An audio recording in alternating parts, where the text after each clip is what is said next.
In the previous step, we have the grade generated. In this step, we will set up the boundary condition. Before the boundary condition, we need to work on the flow models, so which algorithm we are going to choose. So we need to go to the continuum and go to physics and then open the models. So no model are available in here, so we need to right click, select model.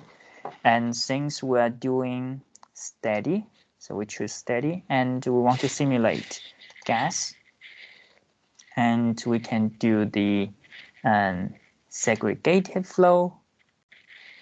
And because we are going to simulate low speed flow, so at low speed the density of the air doesn't change, so we can select constant density, and we want to do turbulent, and then for the turbulence we do Reynolds average Navier-Stokes equation, and also we choose K epsilon model.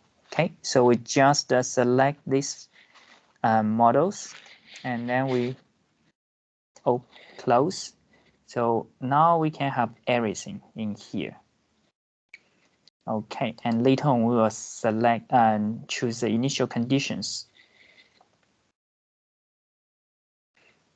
Okay, so now if we go to the boundary condition, in the previous step we already set the inlet and outlet to avoid there's a prism mesh, right?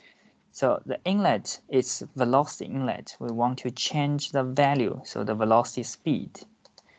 And because you can see we have the inlet contains a straight part, horizontal part, and this curvature inlet.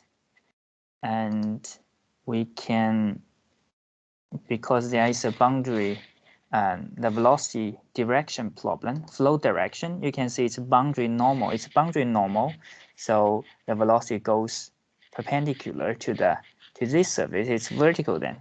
So we want to all be horizontal, right? So we can define components.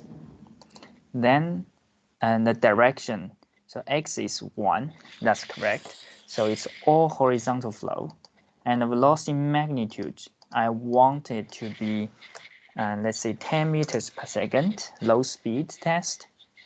And that's for the inlet. And for the outlet, and because it's pressure, usually it's 0. That's a gauge value. Yeah. The total pressure is 1 bar, 1 atmosphere. And for the sidewalls, it doesn't matter because it's 2D simulation, so it doesn't matter. And for the aerofoil, it's wall. So now the boundary conditions are all set. And so we know the velocity magnitude at the inlet. So it's in here. Velocity magnitude at the inlet is 10 meters per second. For the initial condition, we also want to make it 10 meters per second.